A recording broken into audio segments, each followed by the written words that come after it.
Well, good morning, everyone.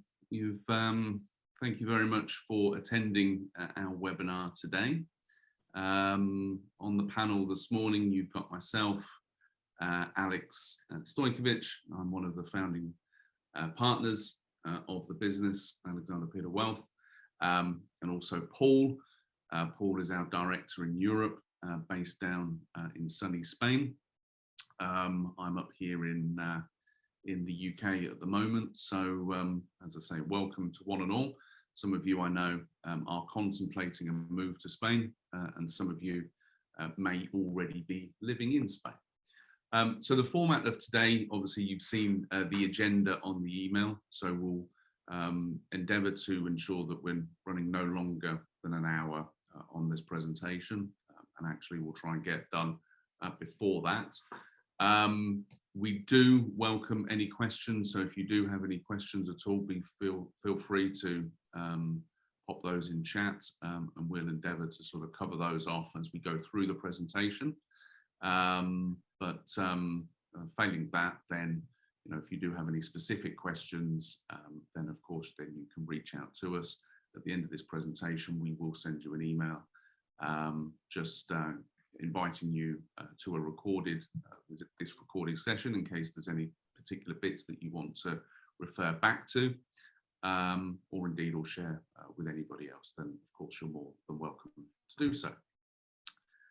So just sort of flicking gears slightly, just talking about us, so you know who you're dealing with. As a company, we established in 2010, and the purpose of the company was to assist with people such as yourselves that have moved overseas or contemplating moving overseas.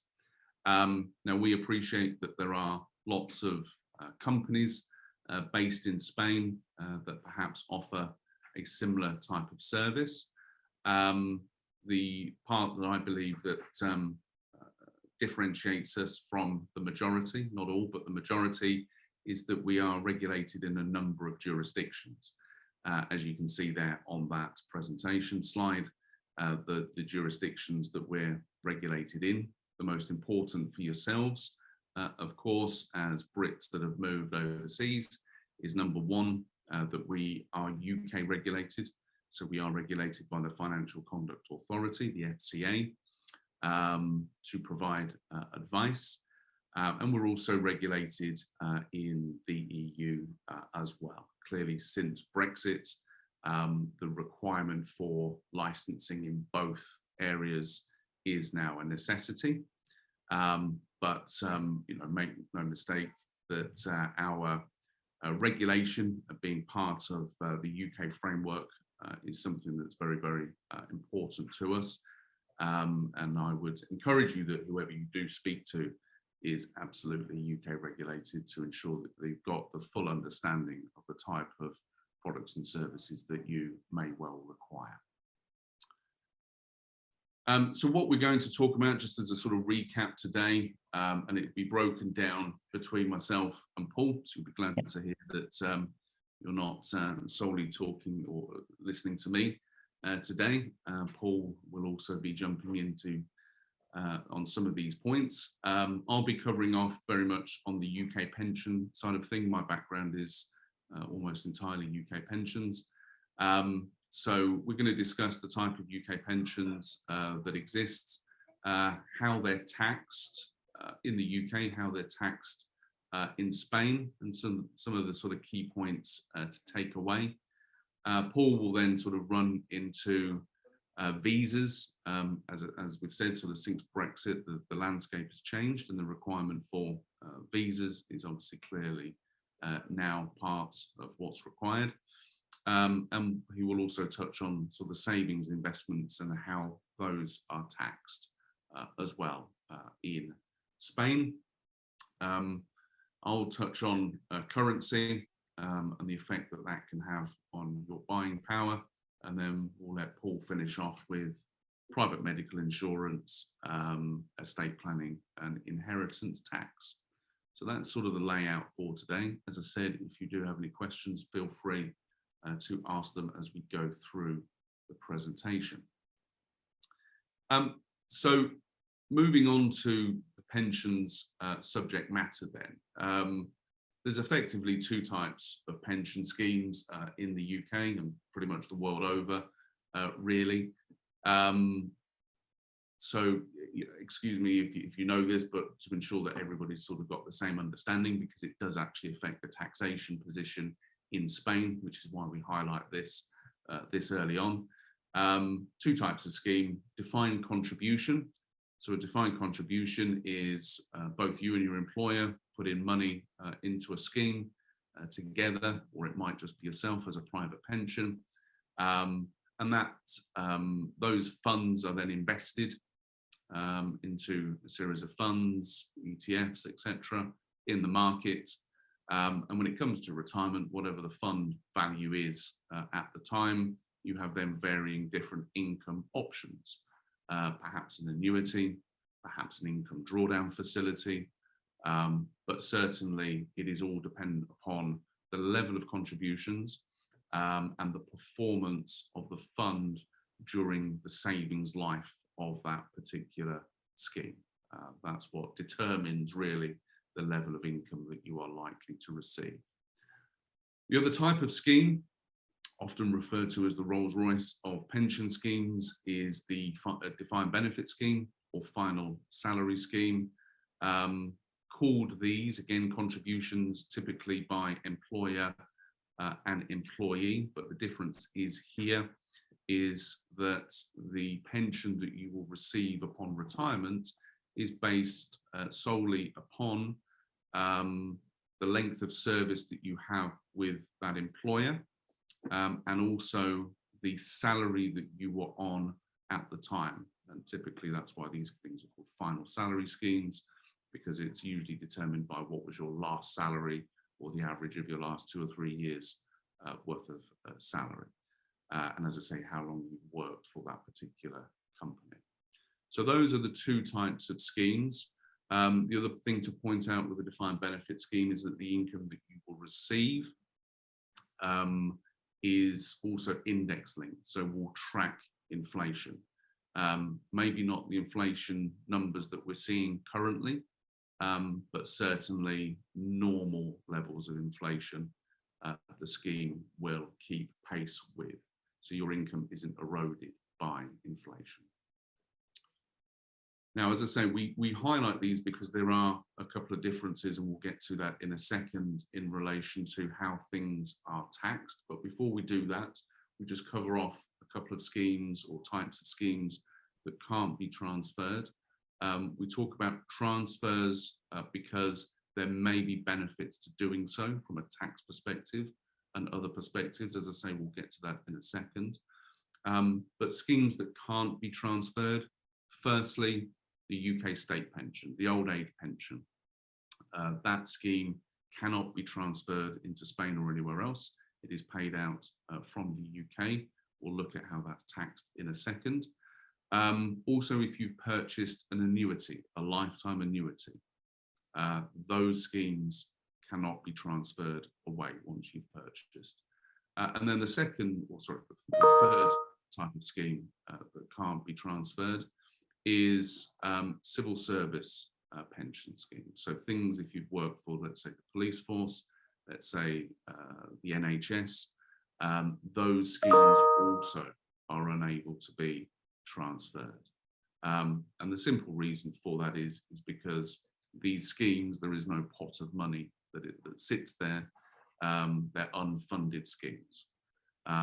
So they're paid out from the contributions of people paying into today.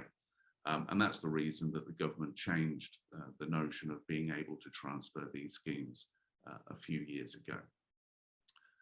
So we've covered off those type of schemes. Sorry, the final one is also if you have a final salary pension scheme and it's already in payment, again, that can't be transferred. Okay, so that just kind of clarifies the types of schemes that can and can't be transferred.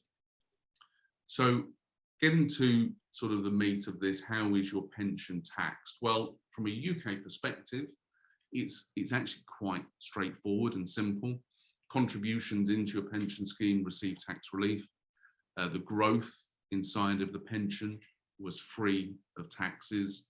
And what happens, regardless if it's a civil service pension scheme, a final salary pension scheme, a private pension scheme, a state pension, it is all classified as earned income.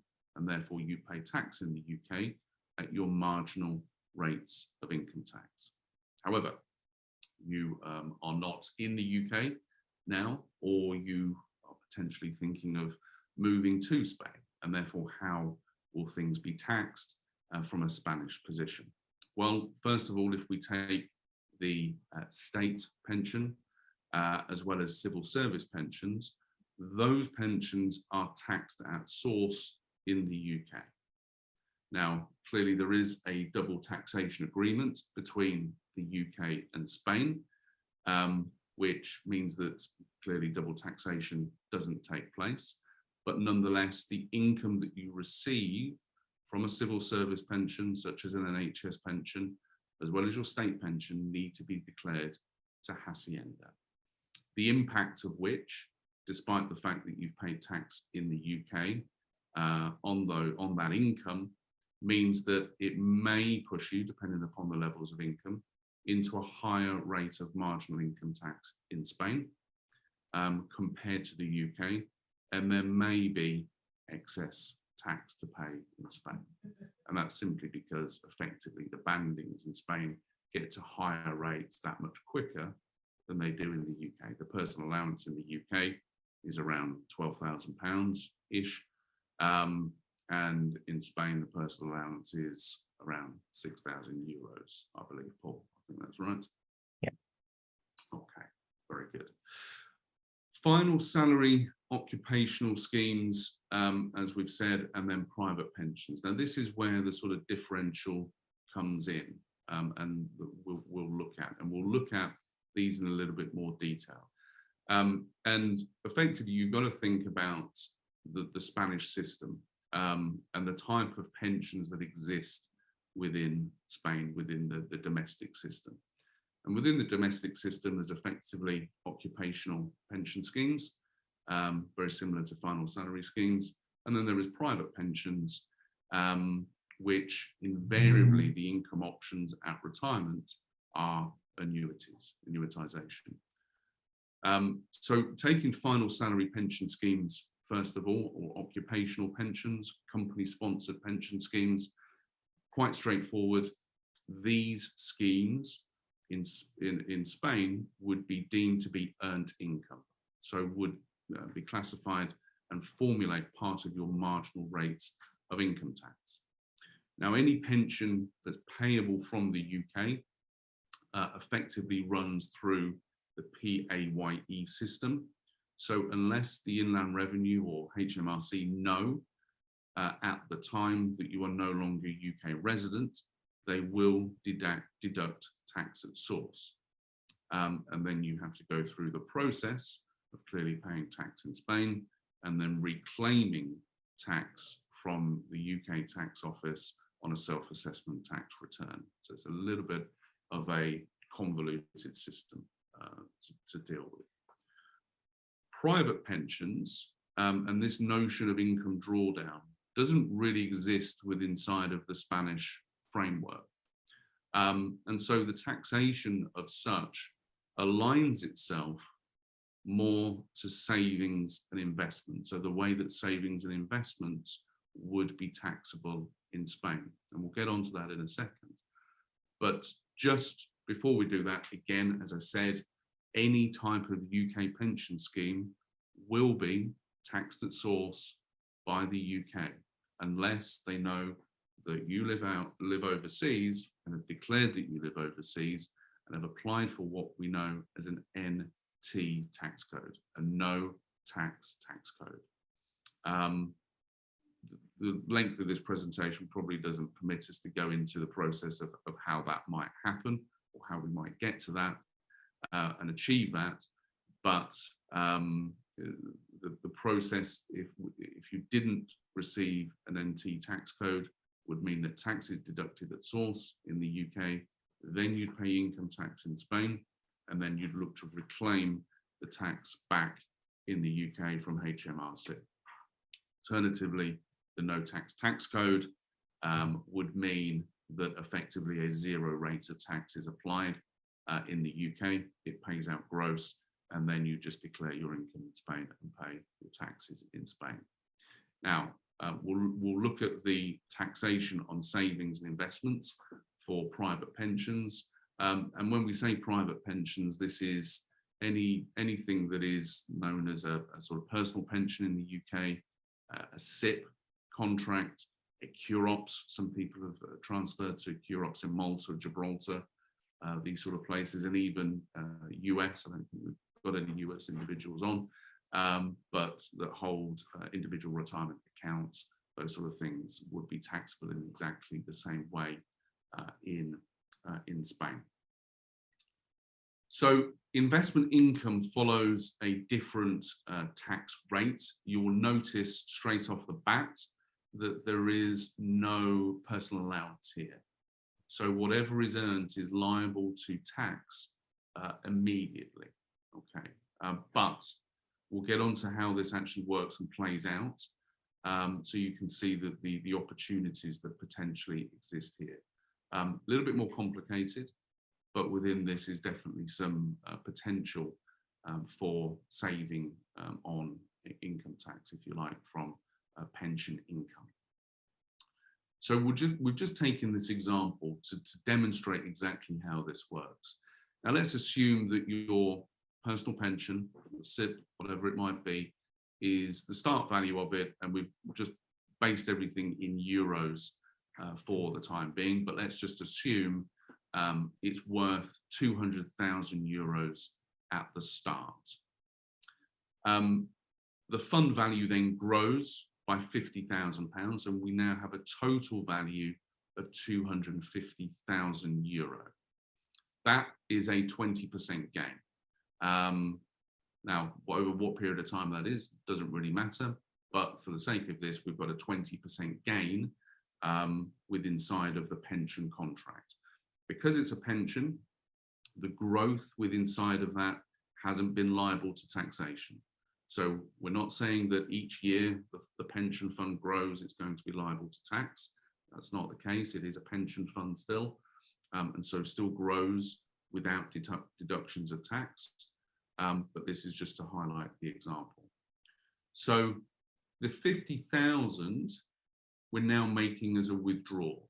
So we've grown by 50,000, we've got a 20% gain, and now we've decided, we've reached retirement, we're going to take a 50,000 euro withdrawal. What's the taxation position on this?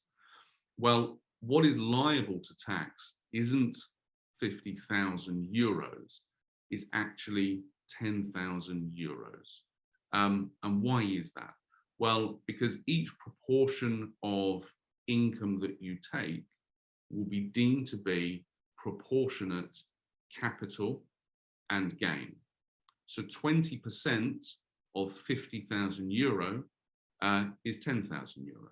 So 10,000 is what is liable in this example to taxation. How would this be taxed? Well, if you remember from the previous slide, we looked at there is no personal allowance. The first 6,000 euros is liable to tax at 19%. The remaining 4,000 falls into the next banding, the next category, and is liable to taxation at 21%. Okay, so you can see the numbers that sit around this, which then means that we have a total tax bill from our 50,000 withdrawal of 1,980 euros, which if we look at that as an overall percentage based on that 50,000, means that we've paid a little under 4% in taxation as a result of this system. So in comparison to perhaps paying 20%, let's just say on income tax, as you would normally do in the UK, this is a very, very different system. And as I say, presents itself with potential opportunities to transfer a pension, to put it into a more favourable income taxable regime, or should I say savings and investment tax regime. Now, the part that you'll probably notice that I've missed out, because I'm leaving the bad news till last, is in relation to the 25% tax-free cash lump sum. That 25% tax-free cash lump sum, whilst it is tax-free in the UK, unfortunately, once you're Spanish tax resident, is not tax-free. So the concept here, works in terms of reducing taxable income from marginal rates of income tax to savings and investment taxation. But there is the concept of the PCLS, the pension commencement lump sum 25% tax-free allowance, does not apply in Spain. There is potential opportunity, therefore, to look at occupational pension schemes and consider moving those over, performing a transfer. However, there are considerations in relation to that. Now, if you remember when we were describing the difference between defined contribution schemes and defined benefit schemes, final salary schemes, I described those as the Rolls-Royce of pension schemes. That is because there is no investment risk that's linked to them. The income that is received from those schemes keeps pace with inflation in normal inflationary environments. And therefore, the consideration to transfer over to another alternative scheme on the basis, and yes, there is clearly some tax advantages to doing so, shouldn't be taken lightly, and appropriate regulated advice clearly should be sought in relation to that. So there's lots of considerations. Considerations, if you're still within the UK, is the tax-free cash lump sum is absolutely tax-free whilst you're in the UK. Once you become Spanish tax resident, it isn't. So if you're planning a move over to Spain, you might want to think about taking that tax-free cash lump sum before you move, potentially consolidating other pensions into one pot. The rebasing issue of, or not issue, but the consideration of rebasing your pension values before you move to Spain is a good idea. And as I say, the notion of exchanging your final salary income for and moving it into an alternative arrangement, there could be very good tax advantages as a result, but absolutely appropriate independent advice should be taken in relation to that. I hope that helped. Sorry, go on, Paul. Yeah, so Alex, just before we finish up and move on to the next section, just a couple of questions really that our attendees have asked. So one of which is, this gentleman's been living here for several years now, has a UK advisor, not really done anything with pensions, plural, as yet. Are their advisors basically asking, can they deal with consolidations and things that we've discussed this morning? If the individual is still within the UK and is a UK tax resident, then absolutely. Pre-Brexit, then yes, as long as the individual firm had passporting rights into Spain from the UK. Unfortunately, since Brexit, that is not the case. And will likely need an EU license as well, or would need to partner with a firm that has an EU license. Sure. And one last question. Can my UK-based pensions be paid into my Spanish account? And if so, who does the conversion? Okay. Yes, again, likely that they will be able to be paid into a Euro account, Sabadell or whoever it might be. The issue always is with that is that you're then at the mercy of the banks and the exchange rates and the costs and charges that banks apply to exchanging currency.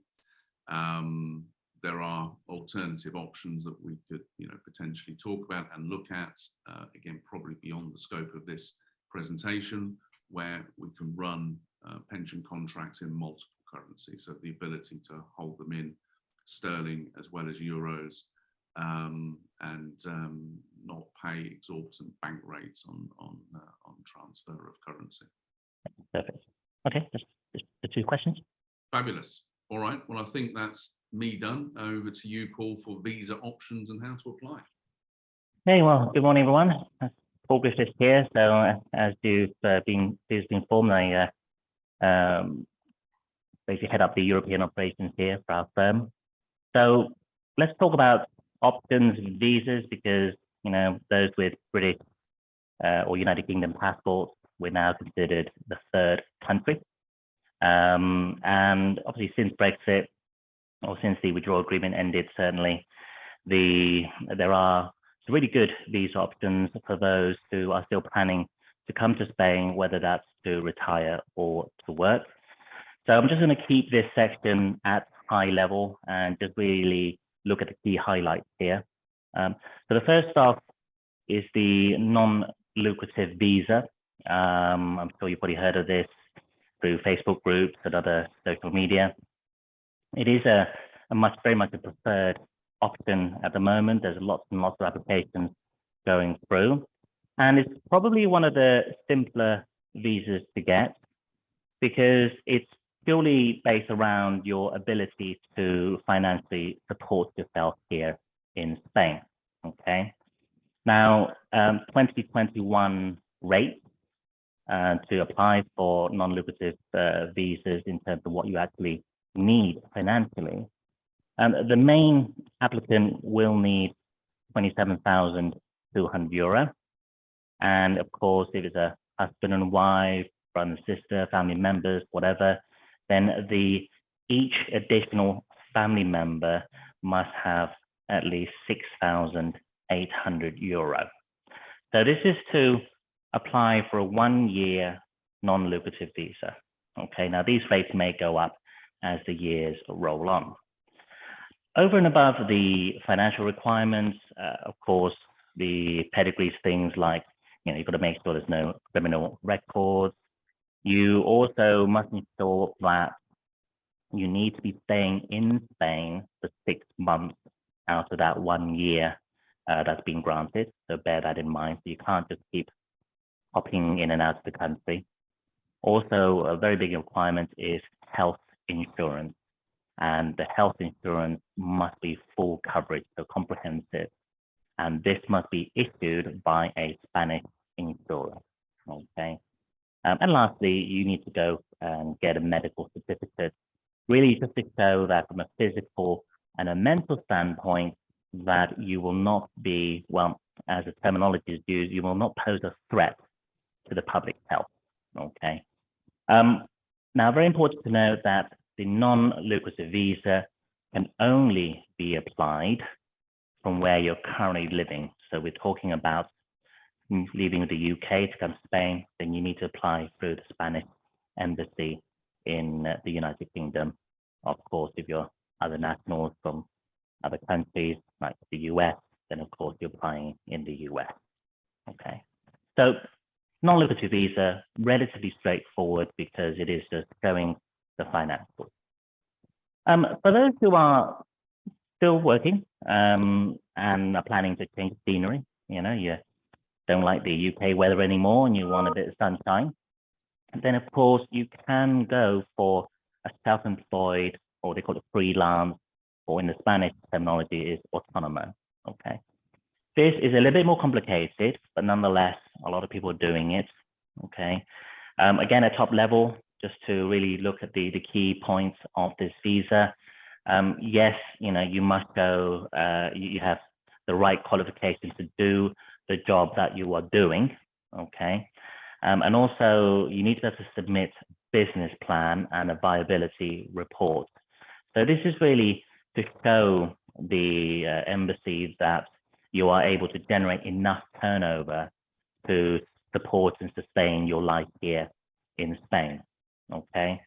And then, of course, is to provide additional documents from the usual passports. There'll be the form to actually apply for the NAE number, which is your identity number for Spain as an immigrant. And of course, again, criminal record check, health insurance is going to be needed. Now, the process, once the visa is granted, there are still additional things that you would have to do in comparison to the non-lucrative visa. Okay. Or I might add, actually, on the non-lucrative visa, you're not able to work in Spain for that.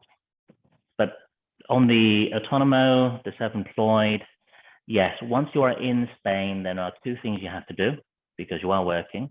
You need to register with the tax agency so that you're able to pay appropriate taxes. So it's the Agencia Tributaria. And of course, you need to register with the social tax office as well. So that's the Seguridad Social, to make sure you pay appropriate social contributions, which is the Spanish form of, if you're from the UK or work in the UK, it's the same as the national insurance contribution. Okay. And lastly, the digital nomad visa. Now, relatively new concept in Spain. Unfortunately, as of last month, it's still going through the framework, but it is really aimed at those who are non-EU passport holders working for international firms not based in Spain and wish to carry on employment remotely living in Spain. Because of course, if you are an EEA passport holder, you can come and actually work out of Spain remotely for up to 6 months before you have to register. So this nomad visa suits well for certainly those from the UK, now that we're a third country, of course. So, if you are working for a particular firm in the UK, but you just want a better lifestyle, a bit more sunshine, and you want to live here, then the nomad visa may be the right route to go. Of course, the two main things is you've got to be employed by a non-Spanish company. And of course, if you are generating any earnings from any additional contracts within Spain, they must represent 20% or less as part of your overall income. The application process, again, has to be done from where you're living, okay? So it's a bit like the non-lucrative, a bit like the self-employed. These visas, you must apply from where you're currently living, so the UK, for example. Now, the actual process is still very much being discussed, but what is being proposed is that upon approval, you're going to get a one-year visa, and then you can renew for 2 years. And of course, you can renew again and eventually achieve permanent residency, typically after 5 years. Okay. So just a brief recap then, the non-lucrative visa is really aimed at the retired market. The initial application, once approved, you get a 1-year visa. You then apply for a 2-year extension and then a further 2-year extension. Once you've done your full 5 years, assuming you've done everything right, you get your permanent residency status. Okay. And then of course your self-employed visa and your digital nomad visa, relatively similar, but the nomad visa is designed to be simpler in comparison to the self-employed visa. So I think it's a case of watching this space.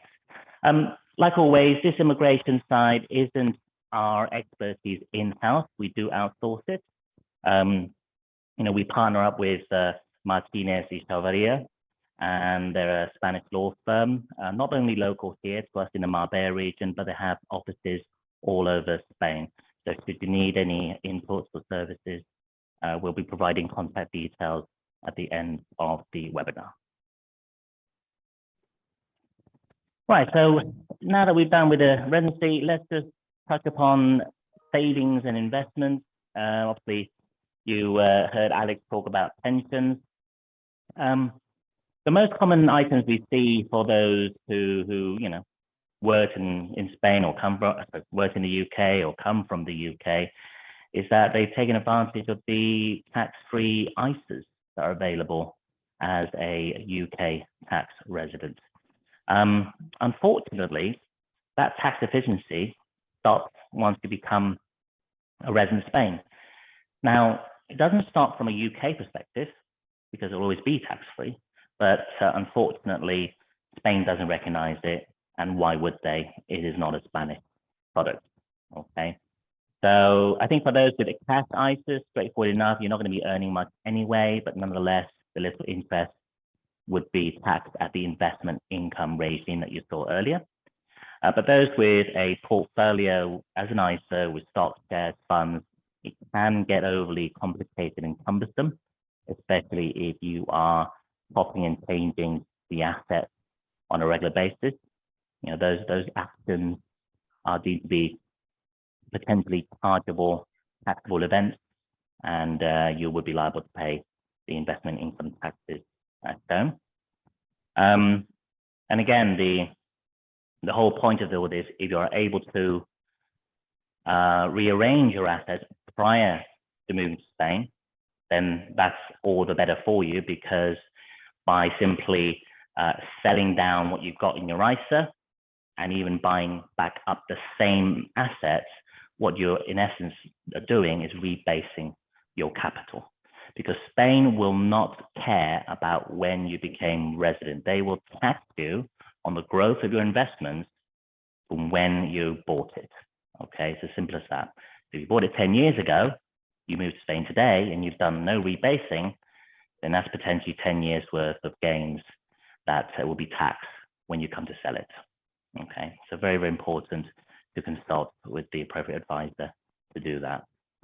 For those who've landed in Spain or been here for some time, certainly, while Spain do not recognize ISAs, they have their own really good taxation treatment on certain types of portfolios. And there are portfolios available within the EU jurisdiction that you can continue invest in shares, funds, assets like that, that will actually gain you tax-free, or should we say a tax-deferred process, where whilst the funds are growing, whilst the fund manager, the investment manager is making changes, you're not being liable to pay any taxes on them. So you take advantage of that. And then of course, eventually, when you do come to access any funds from those tax efficient portfolios, it just means that a bit like, well, just like the pension taxation, you get a return of capital and a return of gain, and it's only the gain part that's taxed under that regime. Okay. So yes, it's relatively straightforward. If you can catch it before, you rearrange it before you come to Spain. For those who are too late now here in Spain, it's not a complete loss. We can actually still look at rearranging, rebasing your assets, pay a little bit of tax, and you're actually better for it than for the rest of your retirement or your long-term financial planning. Well, we just have a quick question on this one. Yeah. So somebody's been resident in Spain for a number of years. It's got stocks and shares ISA, but also has other portfolio. I assume it means another sort of investment account. Yeah. Is it too difficult to make it more efficient? Is it, what I guess the question is, what's the process? Sure. I would say it's never too late to rearrange, despite the fact that there would potentially be some investment income taxes due in Spain as a result. Okay. But obviously, it really depends on what you're holding. Certainly on the portfolio side, the non-ISA stuff, don't forget, from a capital gains perspective, there are allowances in the UK that be tax-free. And depending on what you're selling, profit and loss, and obviously this year, as you know, investments have gone down. You could be selling a loss, and then we can buy back in quite quickly. On the ISAs, again, depends on your long-term outlook. I would say we could look to liquidate, put it into this Spanish compliance portfolio, for example. But of course, it depends on your long-term plan. If your long-term plan that at some point, perhaps you might look to return to the UK, I would certainly say that there would be merit in maintaining some assets in ISAs because, you know, upon your return to the UK, then of course they would be tax-free, don't forget. So all of this really is about taking the appropriate advice and for the advisor to understand your medium to long-term plan and then provide the calculation on how much better off you would be by making sure you rearrange your assets into something more suitable due to the fact that you do live in Spain. Well, that's a really good point, isn't it? Because the market, from a tax perspective anyway, the markets are down, you know, quite considerably this year. Exactly. There it could be a good advantage or good timing to consider that. Yeah, definitely. Okay, so obviously we've been talking about pension assets, savings, investments, and the tax behind it. Let's just solely talk about the tax in terms of your reporting obligations and when you're due to pay certain taxes. For those who are watching, who've been in Spain for a number of years already, we've certainly come to know the Modelo 720. Modelo 720 is a form of reporting of your assets that is outside of Spain. Okay, very briefly then, it is to do with the cash that you hold in bank accounts outside of Spain. It's to do with investments that you hold outside of Spain, such as ISAs, portfolios, and private pensions would come under investments as well. And of course, it's property that you hold outside of Spain. Now, in each of those categories, you need to have cumulatively 50,000 euro in value. And if you do, that's when you need to report. Okay, and the reporting is between January and March of each year. Thankfully, you don't need to report every year unless there is a significant change to the values or there's a material change to the holdings. Don't really want to get into the depths of it because we don't have time for that today, but certainly for those about to having to report, say, next year, certainly speak to an advisor to be able to assist you on whether you have an obligation or not.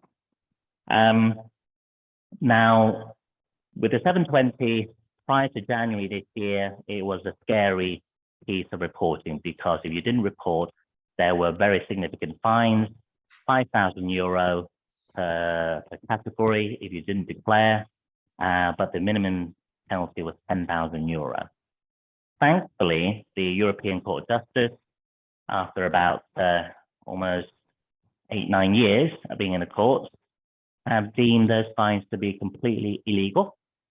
So those of you who might have been fined in the past should take steps with your accountant to claim those penalties back. Going forward, it just means that if your assessor makes a mistake in filing, if you've forgotten to file, then there will be fines, but there will be very small fines. A bit like if you forgot to file your income tax return, you might be fined, 125 euro, for example. Okay. But nonetheless, it is a cumbersome piece of reporting, but of course, at least the fines aren't as scary as they used to be. And then we have, just like we living anywhere else in the world, our tax filing and paying obligations. Okay, so depending on the assets you have that provides your income, depending on what you do with your investment portfolio, the buys and sells, what transactions take place, and of course, if you have income from rental from properties, then we file in Spain. You can probably give the information to your accountant usually from April onwards, because most accountants before that, they're dealing with 720 or they're dealing with the first quarter company returns. So between April and May and June is when they start to do all the information gathering and filings, and then payments of any additional taxes are usually due at the end of June. Okay, and it's relatively straightforward if you use an accountant. And again, as a firm, as a professional firm, we do have an accountant that we rely upon for our clients that need them. They're Spence, Clark & Co. based in Marbella. We also have advisors up in the Costa Blanca. So if you need a local firm where you are, then let us know and we'll certainly put you in touch accordingly. So what would you say, Paul, for someone that's perhaps lived in Spain for 5+ years, hasn't reported on the M720? What should they be doing? Well, that's a tough one. Probably requires more of a private, confidential conversation. However, look, general rule of thumb is you need to be reporting. It's as simple as that. You want to be offering up the information, because what you don't want to happen is your name's on the list with the tax agency. They come knocking, they ask to see all of your assets, they find out you've been living in Spain for 5 years, and the fact you've not reported. The tax powers here in Spain is they go back 4 years.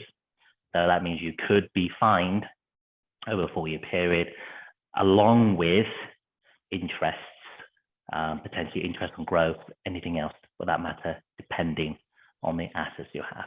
So certainly report is key.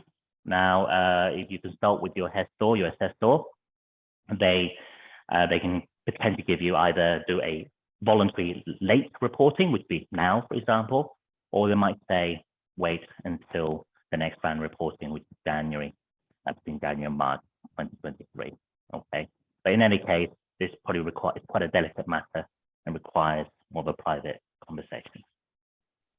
Fabulous.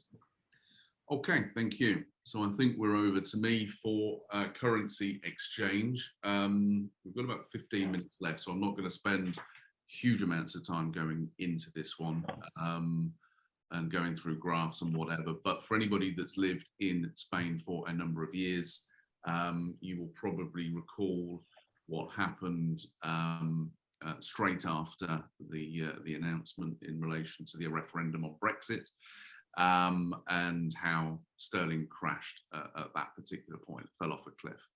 I think at the time prior to that, sterling to euro was trading at about 120. Straight after Brexit, it almost got to parity. And we're now sort of trading reasonably high again. I think today we're about 115, 116, that sort of territory. So, and going back towards the back end of last year, we were up to sort of the dizzy heights of sort of 120 again. So all of which can make huge amounts of difference in your buying power. Yeah, and without sort of labouring that point, I guess if we take that same sort of 50,000 euro withdrawal, well, clearly at parity, 50,000 pounds is almost 50,000 euros. And at 120, we're talking, what, 60,000 euros, basically. So it can make a huge amount of difference to annual income, etc., etc. Now, you know, we can't control the currency markets, clearly.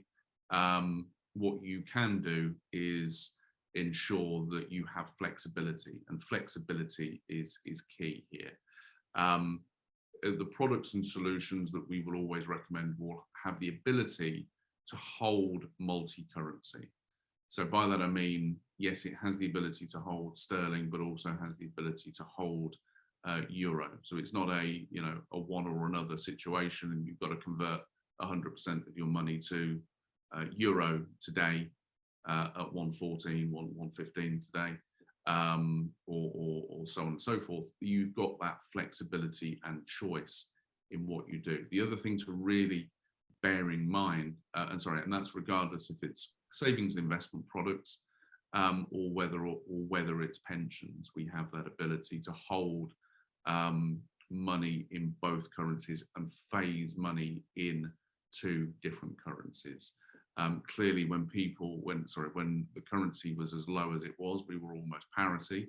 We weren't recommending people transfer, their whole life savings into euro. Maybe we need, to transfer at that stage just 6 months worth of income or a year's worth of income into euro, into local currency, and wait for better opportunities to buy more capital into local currency. But flexibility is key, as well as cost. One of the areas, and I'm sure you'll know it from transferring money yourselves, but one of the big areas, if you've ever transferred with a bank, is the margin they take is huge, or can be huge, at both ends of the equation, from both banks. So the ability to not only hold money in multiple currency inside of one product, but also exchange at institutional rates, not retail rates. So exchange at as near to the spot price as you're going to get without huge sort of commissions being applied, is crucial.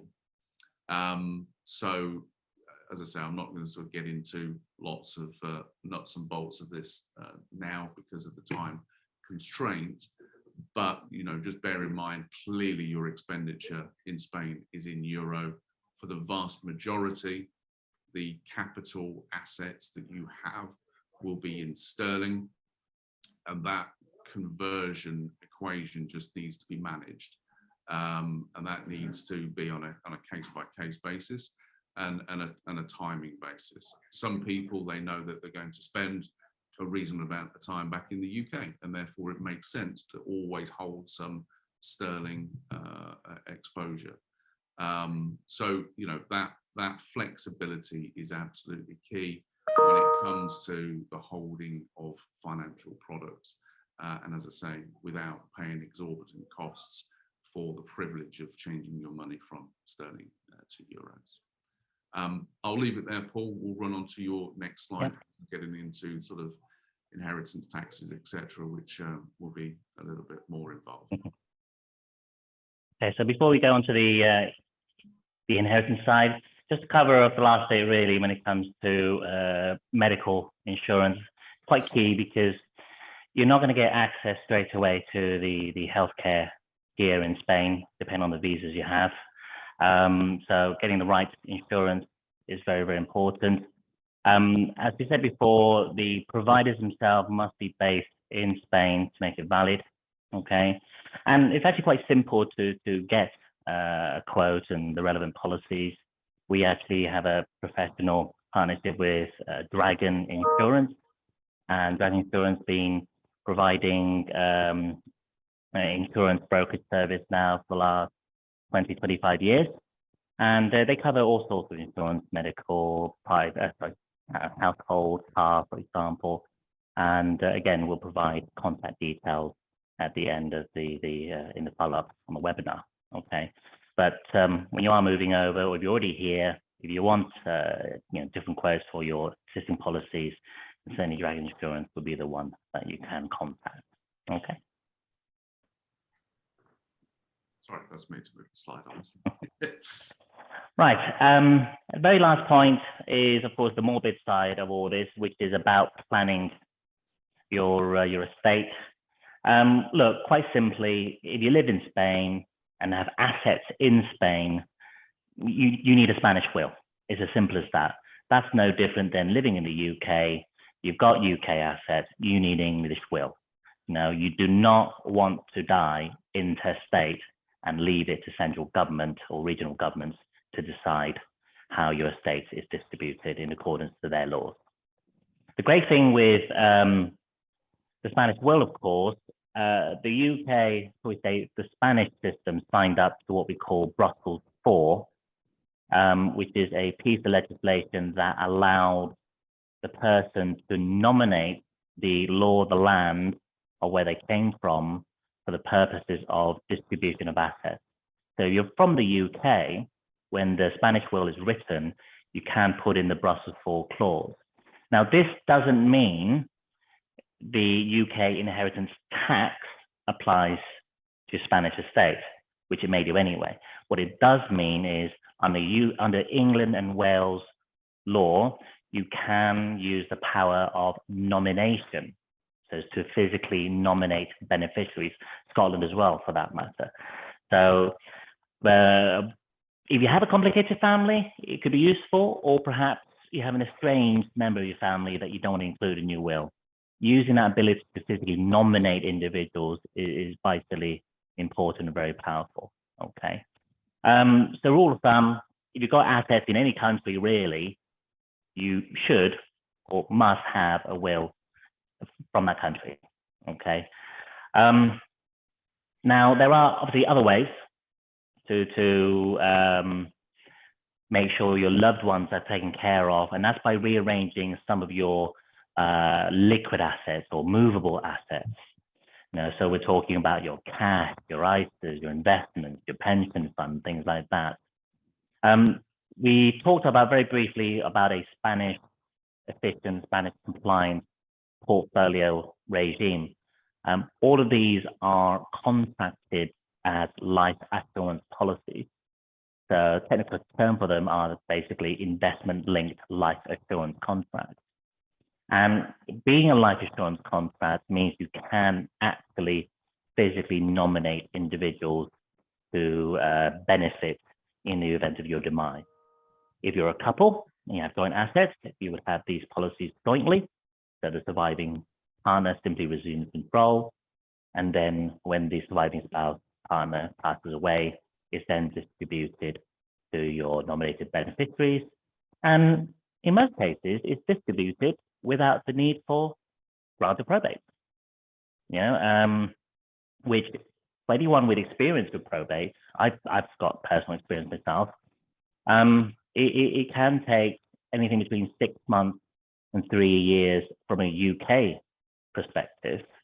In Spain, not that different. It can take a very long time for that to be processed. And whilst that's being processed, your assets will be frozen, okay? Whereas if it's in a life insurance contract, it doesn't get frozen, it gets distributed whilst everyone's waiting for your house to be sold, waiting for your bank accounts to be unfrozen, this, that, and the other. So it is, you speak to the right advisor, they'll be able to give you a nice structure to plan the long term. Now, obviously, on top of this, you have what tax could my estate or what tax could the beneficiary pay? Well, let's make it clear here. UK law stipulates that it is the estate, okay?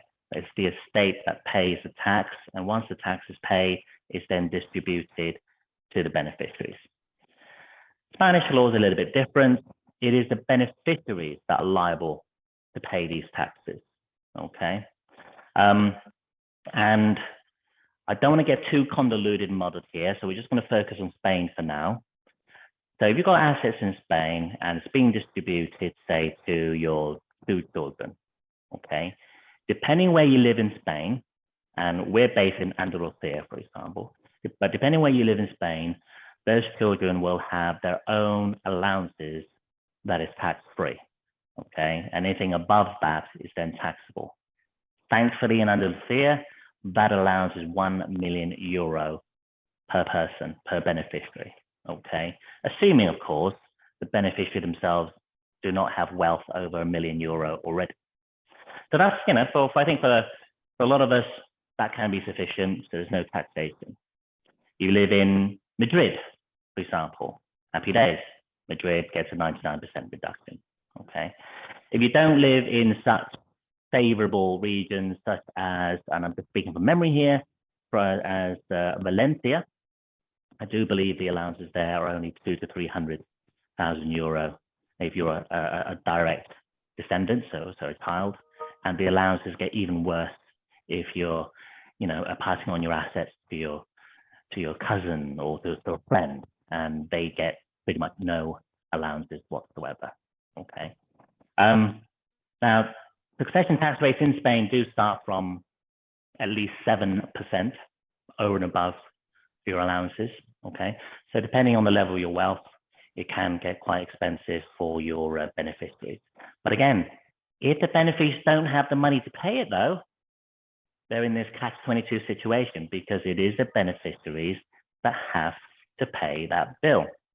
So that's why if you have assets in a life insurance contract, at least that could be passed on to your beneficiaries without probate. And if you do have a bill to inherit, say, your house, for example, then they have assets to pay that bill. Okay. And the very last one, UK HT bill, yeah, but look, the general rule of thumb is whatever you pay to the UK estate, in most cases can be offset against your Spanish liabilities, but that is quite a complicated area conversation, and I could probably talk 2 hours about it because not on today's call. So if you have questions or something like this, then it's better off to simply, book a follow-up private appointment to discuss. Fabulous. Thank you very much, Paul. Well, I think we are bang on time. You can see the items that we've covered today. Pensions that I covered off, potential planning opportunities there, certainly from a tax position. But, as I said, as I caveated that with that advice needs to be taken in relation to whether or not that is suitable for your circumstances, given the potential benefits that can sit inside of some UK pension schemes. But certainly the tax position for private pensions and savings investments in Spain can be very, very tax favourable indeed. There's definitely planning opportunities if you're still in the UK before you move to Spain. As we said, from a pensions perspective, that 25% tax-free cash, but also the rebasing of assets before you come to Spain.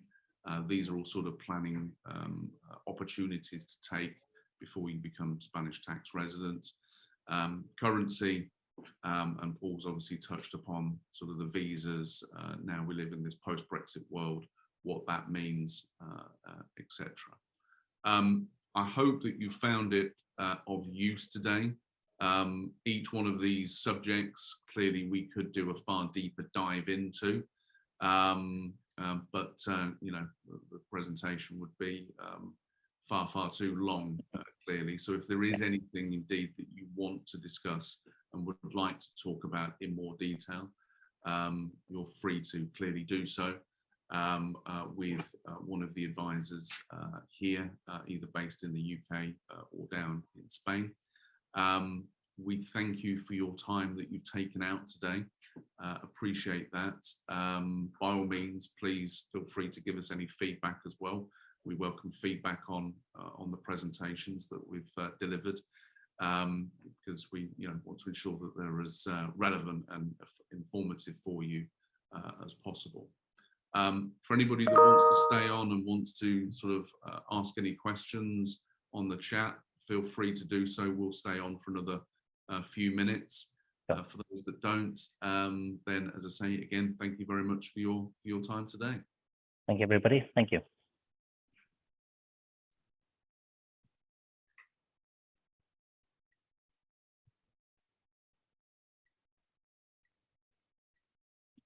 Yes, I think we got there within just a minute or two over the hour. We did all right this time around. All right.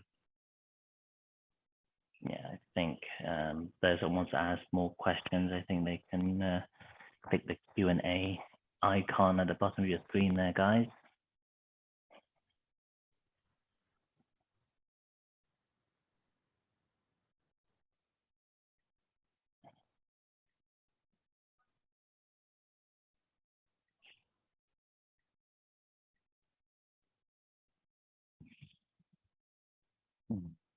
That'll be interesting what we do for our 7 o'clock set. Okay. No. Doesn't look like. Oh, we've got one from Jackie. I'll tell you what, Jackie, I'll open up the mic so you can talk if you feel comfortable with that.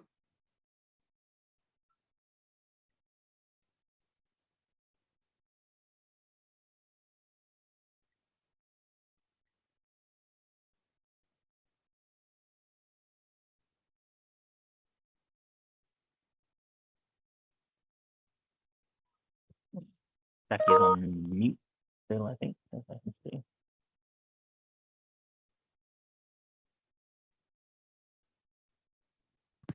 Hello. Hi there. Hi, Jackie.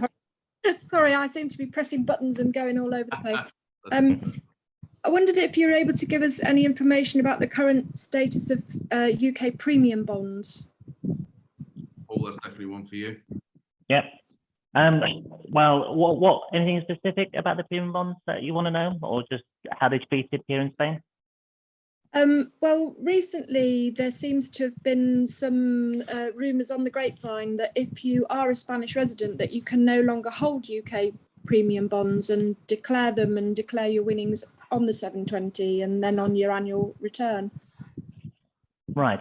So, I mean, rumours are rumours for the time being, but of course, the interesting point about the declaration itself, just cover the declaration. You know, any winnings are declarable on your, not the 720 itself, but the actual tax return that you do annually. Okay. So I'm just doing a quick look on everything here. Okay. Have a quick read. Okay. Yeah. Okay. So really, from what I'm reading, the latest information is more to do with your bank accounts that's linked to your NSNI. Okay, so if I'll just paraphrase here, it says here, as you live in one of those countries, so this is Spain specifically, we realize that this could affect your ability to continue holding NSNI premium bonds and income bonds accounts. And this is because you need to have a UK bank account, building society account, to continue to operate an account with NSNI. So what NSNI is saying here is, look, the UK are doing the rounds, the UK banks are doing the rounds of shutting down people's accounts. For those of you, say, living in Spain, I know one of our advisors here, personally, who have an account with Barclays, for example, he received a letter not so long ago saying the account would be closed, okay?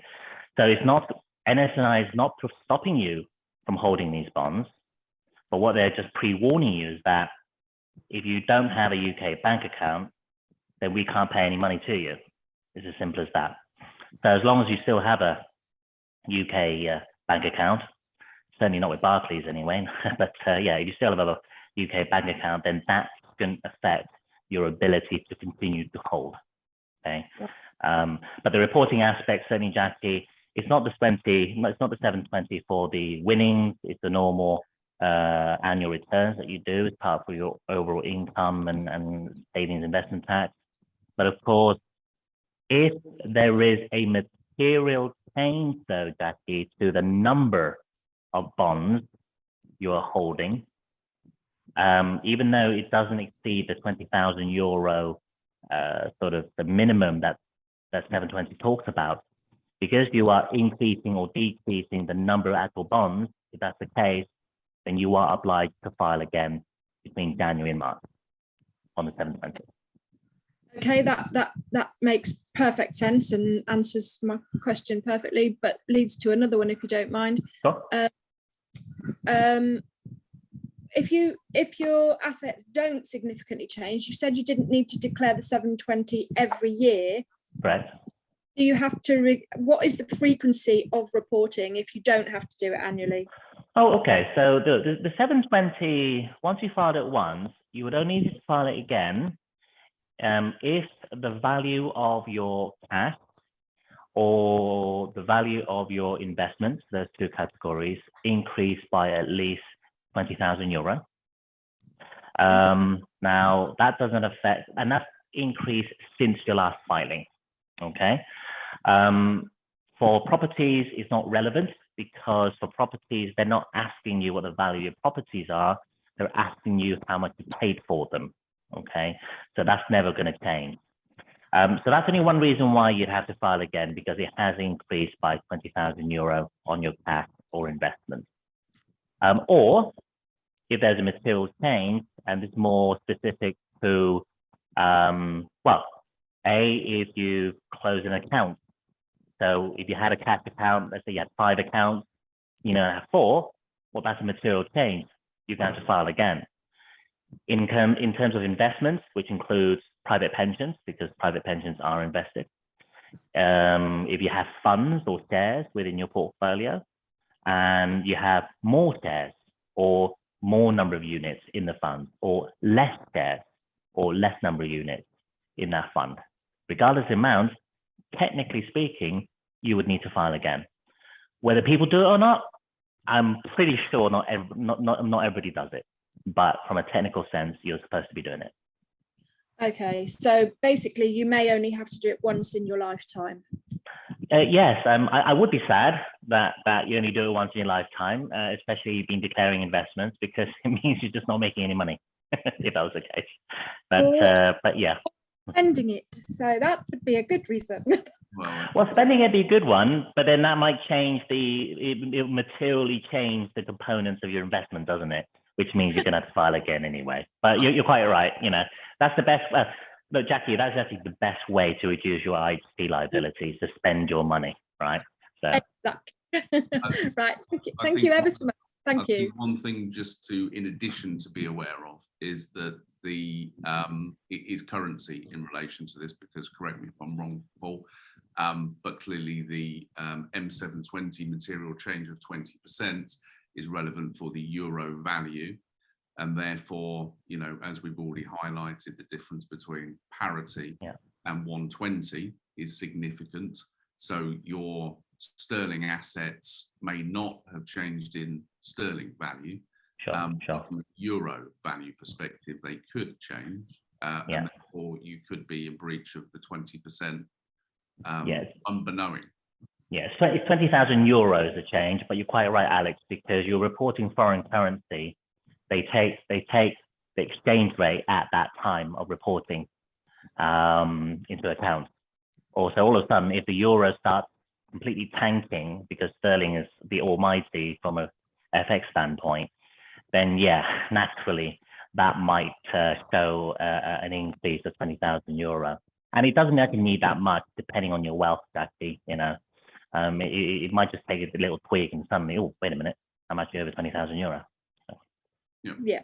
Okay, brilliant. Thank you ever so much. You're welcome. I think we've got a question from Tony. Yeah. So, Paul, do beneficiaries need to be Spanish residents to qualify for IHT allowances in Spain? Okay, so Tony, are we referring to these allowances that are, say, for Andalusia, the 1 million euro that we just briefly talked about? I assume you are. I know Tony. I've spoken with Tony. So no, the IHT side of thing, when it comes to Spain, they look at certain. They got like a little checklist. Now, in this case, let's take you for example, Tony. If you die, or when you die, you're here living in Andalusia region. Your children could be anywhere, okay? And they would actually have that 1 million euro. Is because they are receiving Spanish assets in Andalusia from somebody who's died in Andalusia. Okay, so simple answer is they would receive that allowance. But of course, then you've just got to be careful about potential connections to the UK if you're caught out in the UK side as well. But that is a more of a deeper conversation. I hope that answers that question, Tony.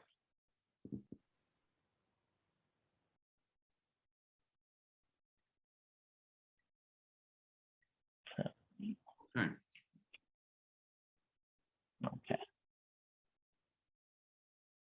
Like anything else? I think that's no other pretty much it.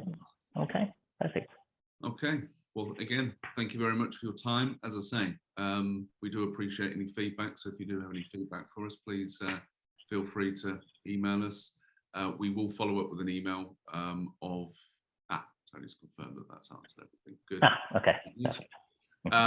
So we will follow up with an email. We've got the partner connections that Paul mentioned throughout the presentation, solicitors, accountants, etc., etc. Some of you may require those services, so we'll drop that on an email to you. But as I say, if there's anything more that you need specifically, feel free to reach out to us by either replying to that email or what have you, or indeed any feedback, as I say, is very welcome. Thank you very much for your time, everyone, and we'll end the presentation now. Thank you. Bye now.